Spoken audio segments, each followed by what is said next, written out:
It's time to talk about June's Journey, a hidden object mystery game with a captivating detective story. When you're playing, you solve a mind-teasing mystery of the roaring 1920s while you dive into June's captivating quest to uncover a scandalous family secret and solve her sister's murder. It's mystery, it's danger, and it's romance, and you never know where the next chapter's gonna take you. If that wasn't fun enough, you get to customize your very own luxurious island estate. Seriously, I cannot stop playing. I am already on the 3rd chapter, and I just started recently. Join me back in time in the glamorous 1920s. June needs your help, detective. Download June's Journey for free today on iOS and Android. You wanted to see me, Miss Swinton? Have you been hearing about the new government modernization efforts? AI, RPAs, data science. Things are changing at this agency, and people will need new skills. I'd like you to get some training. Look at this management concepts catalog. Wow, over 275 courses. That's right, in local classrooms or instructor-led online classes. We still have budget in this fiscal year, so sign up online. Advance your career with courses from Management Concepts. Get a catalog at managementconcepts.com or call 833-578-8466. This podcast may discuss topics graphic in nature and possibly triggering to survivors. We value the safety and well-being of all of our listeners, so please practice personal discretion. Now, enjoy the show. Hey, I'm Paige. And I'm Natalie. We're the hosts of the Murder Diaries podcast. We bonded over tacos and true crime after we matched on Bumble BFF. You know, like any normal millennial using an app to meet new friends. Every Thursday, we upload a new episode.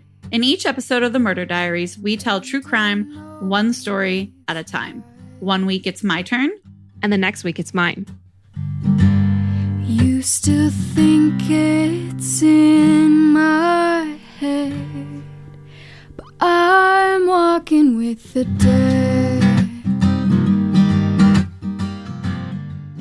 Today, we're looking into the 1996 cold case surrounding 31-year-old Canadian Robert Dennis Blair Adams, who was known socially as Blair Adams, so he went by his second middle name. He was found half naked and beaten to death in a parking lot of a hotel that was under construction in Knoxville, Tennessee, 2,600 miles from his Surrey, British Columbia home. Over the 25 years since his mysterious death, all leads have been worked and reworked into exhaustion. There still aren't any suspects, and investigators only have one piece of DNA. Was Blair running from someone? If so, who was he trying to escape and why? Or did he come across another killer by random chance? This is the story of Blair Adams. Now for some backstory on Blair. According to his mom, Sandra Edwards, Blair was ambitious and kind and cheerful. But that's not to say that he'd lived a perfect or easy life. There was a period of time when Blair struggled with substance abuse.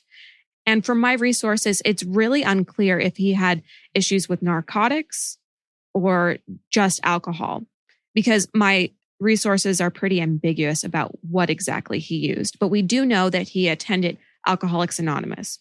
Got it. Through AA, he was able to come out to the other side of this dark period of his life. He successfully turned his life around and became sober in 1994. He religiously attended meetings for 2 years.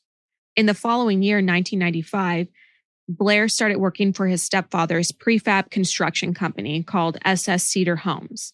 It was on an assisted living facility near Frankfurt, Germany. And it was there that he had met a woman while attending a party, and the two began dating. Blair had previously been in a romantic relationship with his male roommate, but then went back to dating women. And typically we don't bring up our victim's sexual orientation, but I bring this up because it'll help put things into context later on in the story.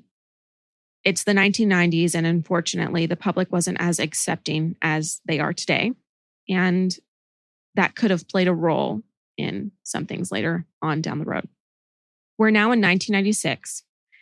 Blair's been sober for 2 years, but out of the blue, he stops attending Alcoholics Anonymous. But that's not the only thing that's changed in his day-to-day life. He's become scattered and frazzled and panicked, even paranoid. But he doesn't have a history of mental illness. And so this is really out of the blue for his friends and family. At this point, he's working as a construction foreman and he leaves the job site unlocked. That doesn't sound good for his outlook of staying in that job. No, it doesn't. And he actually unexpectedly quits. He doesn't end up collecting his final paycheck. He just decides not to show up one day and never goes back. This doesn't sound very well thought out. He also had told his mom around this time that there were rumors being spread about him. And he told friends that he was afraid somebody would kill him. He sounds really scattered and frazzled and kind of manic. Absolutely. This reminds me so much of the Bryce Lapisa case, where out of the blue, he just starts acting out of character. Yes, this is very much Bryce Lapisa. I always feel like I'm saying his last name incorrectly, so give me some grace here, listeners. I probably said it wrong too, so apologies. We're now at Friday, July 5th, 1996. And it's this day he wakes up and decides that he wants to withdraw all of his money from the bank. And he does just that. He goes and takes out $6,000 in cash and empties his safe deposit box, which contained even more cash, jewelry, gold, and platinum. What he did next was a little unusual, but it was 1996, so I'll give it to him. He stuffed all of his valuables into a leather-looking fanny pack. Duke's mail. Do you get it? Because only the ones that get it really get it. Your friends get it. Your mom gets it. Your grandma gets it. Your neighbors get it. Sometimes a dog gets it. Get out of there. What else? Your potato salads get it. BLTs get it. Tailgates get it. And restaurants get it too. By now, even you probably get it. So get it today. Made without any sugar since 1917, Duke's is that little southern something that makes good things better. Get Duke's. It's got twang. Is your daily grind getting you down? A ThermoSpa's hot tub may be the solution. Just a few minutes under those powerful soothing jets, and all your stress seems to melt away, like you're lying on a cloud of bubbles. You'll not only feel better, but sleep better too. Call 877-861-4672 now, and for a limited time, save $1,250. Call 877-861-4672 or visit thermospas.com to schedule a free on-site assessment.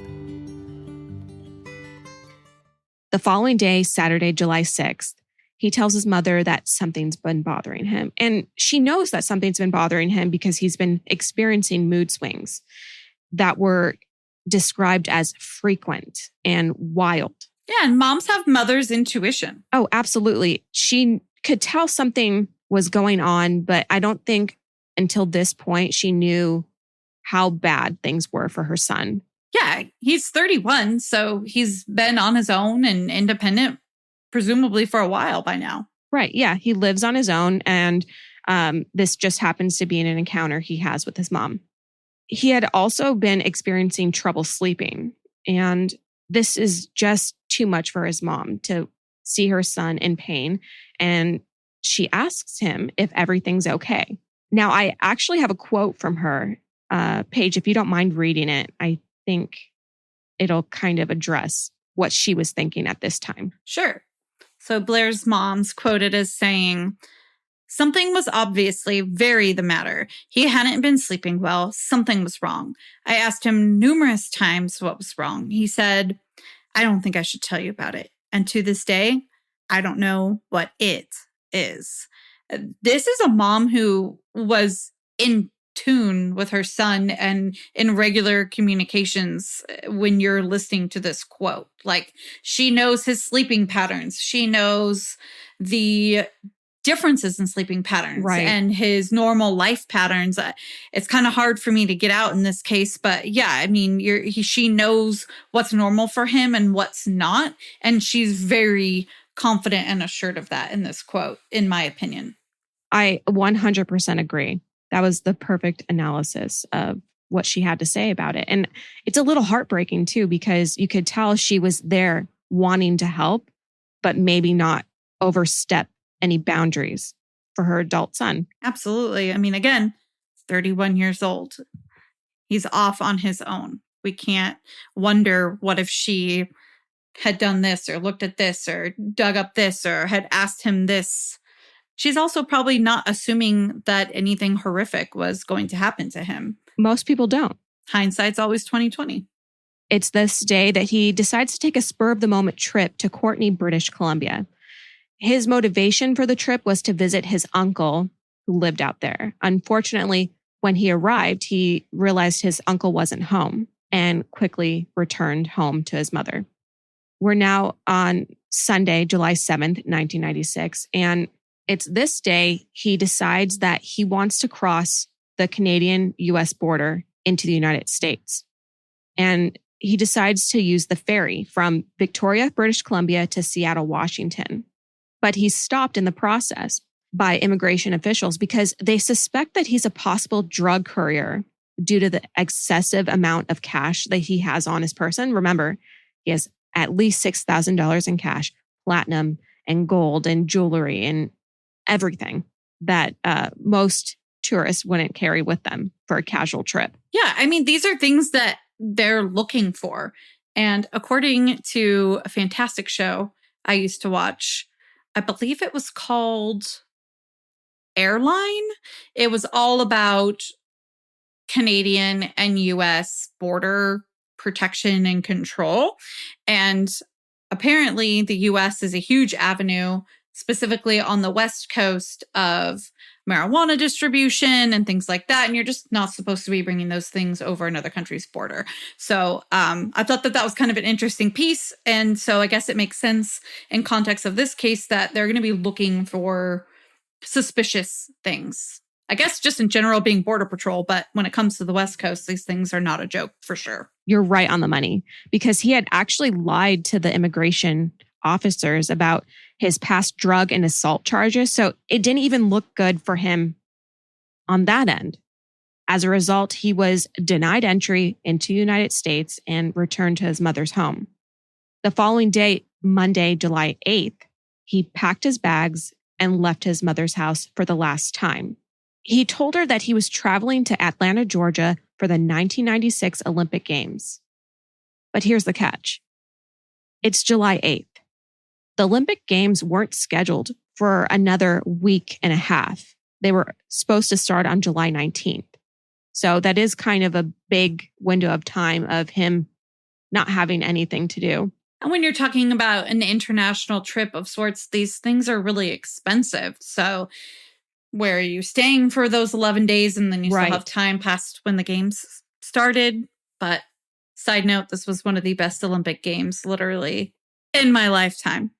So I would want to go as well. But what I am noticing in terms of this case is that he does not want to be in Surrey, British Columbia any longer. And the second he lands back, he's trying to leave again. Yeah. And as I mentioned, that was the last time she saw her son alive. He ended up spending $1,600 on a round-trip airline ticket from Vancouver to Frankfurt, Germany.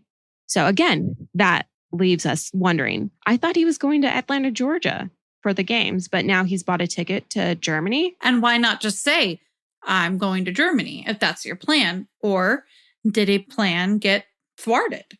What is going on here? Right. And if he would have just said, hey, I'm leaving to Germany, it wouldn't have been that weird because he had spent time in Germany in the past. If you remember, his stepfather owned a construction company out there, and that's where he had met a girlfriend. That's enough reason.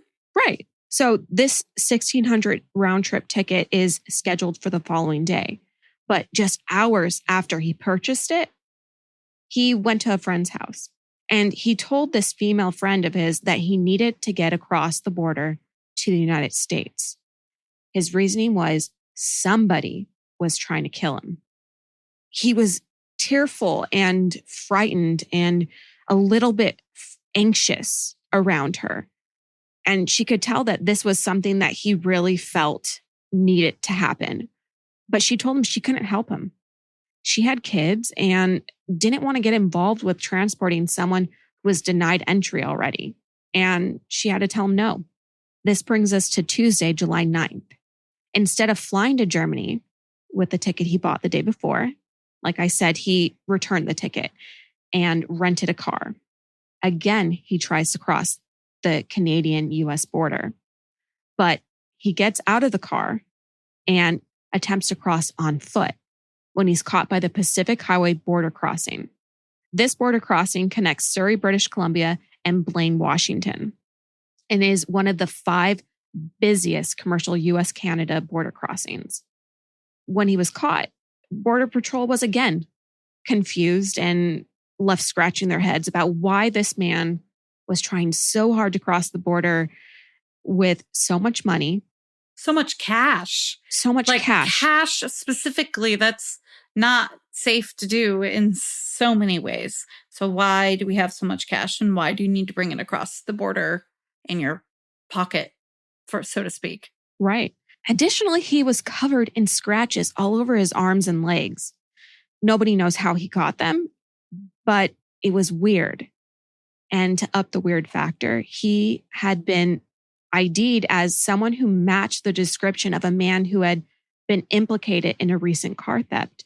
So a blue car was stolen in Vancouver, and that same blue car was discovered not far from where Blair had attempted to cross the border. Because of all of this, he was barred entry once again. But they had to let him go because he denied involvement and there wasn't any evidence. So there was nothing they could do. Blair wasn't ready to give up, though. He drove his own car to the Vancouver International Airport, and it's here that he rented a Nissan Altima. 3rd time's a charm, because on his 3rd try, he made it across the border to Seattle. Here he ditches the Altima at the Seattle airport and purchases an overnight one-way flight to Washington, D.C. This ticket cost $800. That was so much money back then. So much money. And it was weird because here he is going to another country on a one-way ticket. Right. When the round trip ticket was half the price too. Just nothing's adding up here. No, even if you didn't want to come back, because that wasn't your goal, you were going to overstay your visa or something, why wouldn't you pay half the price? Exactly. It's almost like he didn't want to leave a trail of when he would be coming back in a way or something. Totally. We don't speculate too much on this show, but these are the things that are running through my mind just hearing the story. And it makes me wonder, like you said, we try not to speculate, but it makes me wonder if he was planning on never coming back. It certainly is the actions of somebody who wouldn't want to be coming back or had no plans of coming back or intentions. With all of these different locations, and I did touch on this earlier, but it's just being reinforced here, is that his main goal was to just not be in Canada, where he was from. Yeah, to not be in Canada. Yeah. He didn't care if it was Atlanta, Germany, DC. He just wanted to be far away from where he was. It makes me wonder if he made it over to Seattle, why he wanted to go all the way over to the East Coast. Right. Was he trying to get to Europe, which the East Coast is 6 hours closer to Europe by plane? So this is all very interesting, and I am so ready to hear what happens next. We're now on Wednesday, July 10th. He's arrived at Dulles International Airport early and rents a white Toyota Camry. It's around 6:45 in the morning. And it's at this point that he starts a 7-hour drive to Knoxville, Tennessee, which is over 500 miles to the southwest of Washington, D.C. So again, just re-emphasizing what we've been talking about. He's literally zigzagging across the United States. He's not trying to stay in one place for too long.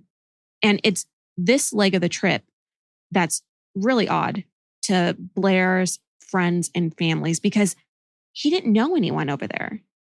And he had never been there before. So he really had no business to go there.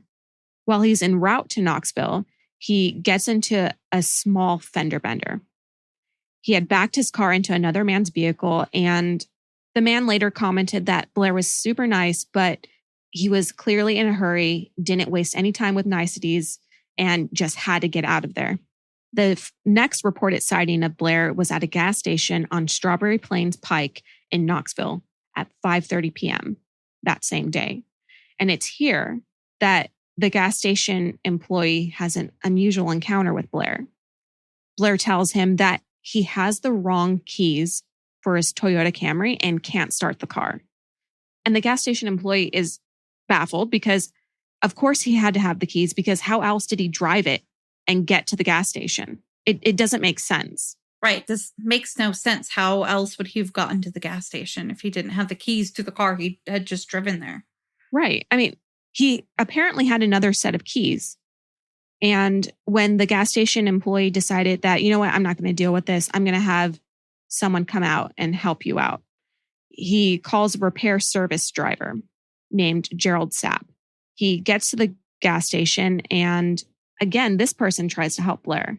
He says, why don't you check your pockets for the keys? And Blair refuses. They decide to look around the area of the gas station, and still they don't find the keys. This is bizarre. How did the car get here?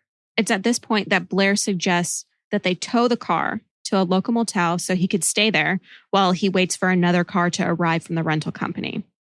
So Sapp arranges for a driver to tow the car to an auto shop, and he drops Blair off at the Fairfield Inn, which is nearby. Later on, Gerald Sapp would say that he didn't believe Blair to be all there. And he's quoted as saying, he didn't appear to be messed up. He didn't appear to be on drugs, but his mind was not functioning correctly for some reason. And I feel like this seems to be the most accurate description of Blair's status at this point. Right. He seems a little bit agitated, but was ready to solve the problem by just taking me to a motel. Obviously had called the rental car place, or somebody had assisted him in doing so, to get another car to be on its way, and was ready to call it a night and deal with the rest of the half of this issue tomorrow. So all in all, agitated, a little weird, but nothing that was like, hey, we need to call 911 or get them assistance. Yeah. Is your daily grind getting you down? A ThermoSpa's hot tub may be the solution. Just a few minutes under those powerful soothing jets, and all your stress seems to melt away, like you're lying on a cloud of bubbles. You'll not only feel better, but sleep better too. Call 877-861-4672 now, and for a limited time, save $1,250. Call 877-861-4672 or visit thermospas.com to schedule a free on-site assessment. Blair went on to make another lasting impression on the Fairfield Inn's manager, who said that Blair was acting nervous, and he actually walked in and out of the lobby of the hotel a total of 5 times within a span of 40 minutes. And this is actually all caught on CCTV cameras in the lobby. He's even shown to be looking behind his back every so often, as if he's expecting someone to come up on him. But he finally books a room, and at 7:37, he leaves the motel without ever using his room. Do they know he never used his room because it appeared just untouched, like nobody had showered, nobody had slept in there, and he just had simply paid for a room? The resources didn't specifically say how they knew he didn't use his room. From my readings, it appears that he just left the motel property completely. So that's what I'm assuming happened, but nothing was stated exactly how they knew. It's just like he wanted to be in constant motion. Yes. And was scared to stay in one place. He's almost trying to throw off his scent. Yes. Everywhere he goes. That's the perfect way to put it. Now, this last little section of his activity on this day has only been reported on one of my resources. So take it with a grain of salt, but I had to include it because I felt like our listeners deserve as much information as possible. So this resource specifically states that Blair had been seen at several restaurants with an unknown man. And we actually do have a drawing of what this unknown man looks like. And aside from this, there's no documented sightings of Blair alive ever again. 12 hours later, on Thursday, July 11th at 7 in the morning, 2 construction workers find his badly beaten body. They've arrived to work at 7471 Crosswood Boulevard off Interstate 40, which was a half a mile from his motel. They at first assume that he's a homeless man. And when they go to wake him up and get him off the work site, the job site, they notice that he's covered in cuts and scratches. And there's one particular gash on his forehead that seemed to have been done by a club or a crowbar. But that's not the only unusual thing about Blair when the 2 construction workers find him. What else did they find? I'm glad you asked.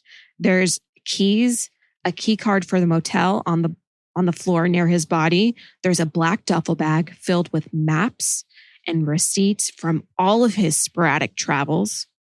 And there's also that black leather looking fanny pack, the one where he stuffed all his money in after he withdrew it from his bank. Right. It's there.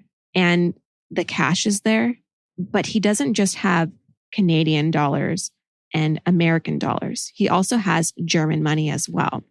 And he has the gold bars, the platinum, all his personal effects, like his sunglasses, are there. And it's all strewn about or tucked into the pockets of his jeans that he had been wearing. This actually seems to support the theory that he wasn't going back to the motel because he seems to have all of his items with him, especially those items of value that you would be taking with you if you're leaving a certain location and not planning on going back. Absolutely. And that wasn't the only strange thing about the scene. His shirt had been ripped open, and later investigators explained that it appeared his pants had been removed by someone else because they were pulled down and inside out, along with his socks and shoes, as if, someone yanked them off him. And was in a hurry to get them back on. Right. When everything was collected, all the money totaled about $4,000. We don't know what happened to the $2,000 that was missing, but we do know that one of those construction workers had pocketed a $100 bill and a $10 bill. And fortunately, investigators were able to later recover them. So that's the only money we know that was taken at this point. So we don't have any knowledge of where the other money went. Number one, I'm impressed with their ability to ascertain that a $100 bill was missing. A $100 and a $10 bill. And a $10. And number two, why would you come upon a dead body, which is presumably pretty distressing and traumatic? Would you go ahead and steal money from it? Right? That's totally tampering with evidence, is it not? Well, not even tampering with evidence. I mean, my first thought would be this poor man. Like, how could you steal from someone that just endured a brutal death? It just seems so heartless. Yeah, even if I'm wrong with the whole tampering with evidence thing, that's just me kind of going off the cuff. But you're definitely doing and affecting the crime scene, no matter what that means in a court of law. Not a good idea. No, not at all. Now, once the autopsy was completed, we were able to figure out what the cause of death was. The coroner stated that it was blunt force trauma and the fatal blow ruptured his stomach, resulting in septic shock from the contents of his stomach leaking out. That ultimately killed him. That sounds brutal. So brutal. I mean, it sounds like they beat him to a pulp. But he also put up a fight. And they were able to tell this because his attacker had ripped tufts of hair from Blair's head, but he had bloodied hands as if he had held them up to defend himself. And there was actually cuts on his hands where it looked like he had been knocked to the pavement. You know what I mean? So like he's fighting for his life. Oh, this makes me so sad. It's heartbreaking. So do they find anything else at the scene? Yes, they did, actually. Investigators recovered a long strand of someone else's hair. A long strand. Interesting. A long strand. And it's the only significant piece of physical evidence in this entire case. On top of that, certain injuries, and I'm not going to get into it, but certain injuries indicate that he had been sexually assaulted. Unfortunately, no DNA evidence was able to be recovered, but it was clear that sexual assault had occurred. Authorities were hellbent on finding who had done this to Blair. They tested all the pieces of rebar they could find from the construction site, but failed to locate the murder weapon. And when toxicology reports came in, they showed no drugs or alcohol in his system. And as we had mentioned before, he had not been diagnosed with any kind of mental illness. So I think that's a little bit comforting to know that this man hadn't fallen back into his substance abuse ways and he wasn't suffering from mental delusions. This is clearly a man who was in his right mind and had been terrified for his life from a very real threat. Mm-hmm. He was going through whatever he was going through, but maintaining his sobriety all along. Okay, so we've got the construction workers that found him. Were there any other individuals involved? Any witnesses? Anybody that heard something, called in something that night? Well, investigators decided to canvass the area and they happened upon an ear witness, a security guard. And some reports list him as a construction worker, but I'm more inclined to believe that he was, in fact, a security guard because of the time that he was working. Mm-hmm. But he was at a local business where he worked, and he heard an abrupt scream around 3:30 in the morning. Except he had believed the scream to belong to a woman. And after that scream, he didn't hear anything else. Police investigators also know that Blair had eaten somewhere because there was food discovered in his stomach during the autopsy. And like I mentioned before, that there's only one real resource that states he was seen out and about with a man. Right. But this resource goes on to report that there were reported sightings of Blair talking to other men, one at a truck stop and another at a Cracker Barrel restaurant. Unfortunately, investigators weren't able to get any further in the investigation on those leads. And that's where Blair's investigation really ends because there isn't much to go off of. And over the years, there's been a lot of speculation and rumors and ideas of what could have happened. And a few of the questions that have been brought up are surrounding the repair service driver. Remember Gerald Sapp? Right. He's the one person that knew where Blair was going to be staying that night. And guess what? Blair didn't stay there. Right. And so police thought, all right, we're going to check him out. Good idea. They brought him in, questioned him, tested his hair samples, not a match. Unfortunately, this entire event derailed his life. It really, led him to quitting his job and was a struggle for him. Absolutely. But we got to try and solve the case. Right. And another unanswered question surrounding this case is, where did the German money come from? Did he have it with him? Did he meet up with someone and exchange it? Did he get it from the airport? We don't know.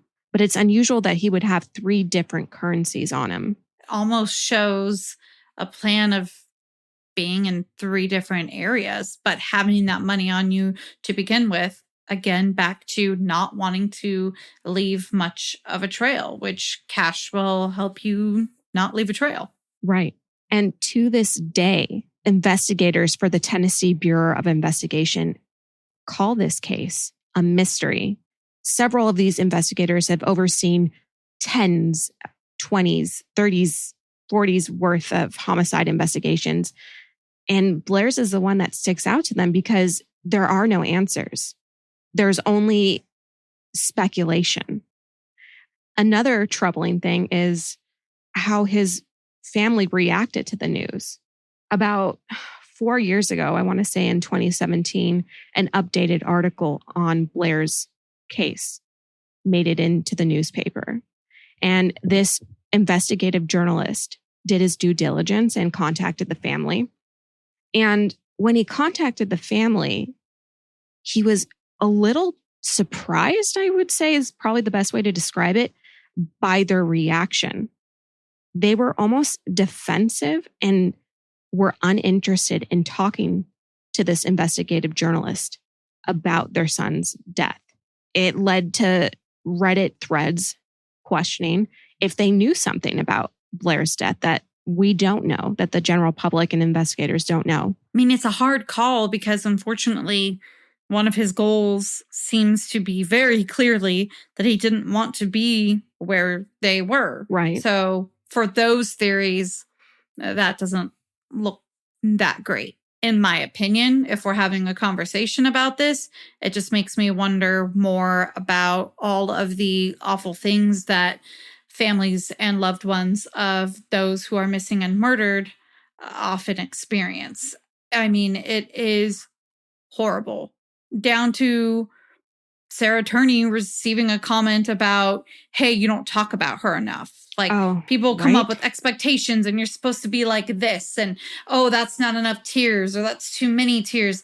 They experience such awful things that, you know what? Maybe they just didn't want to be involved in the media. But I also get where it can back up a theory of, well, what if they had something to do with it? Because guess what? He didn't want to be where they were and whatever else the web sleuths know. So, but like you said, as of today, it's still a very real mystery.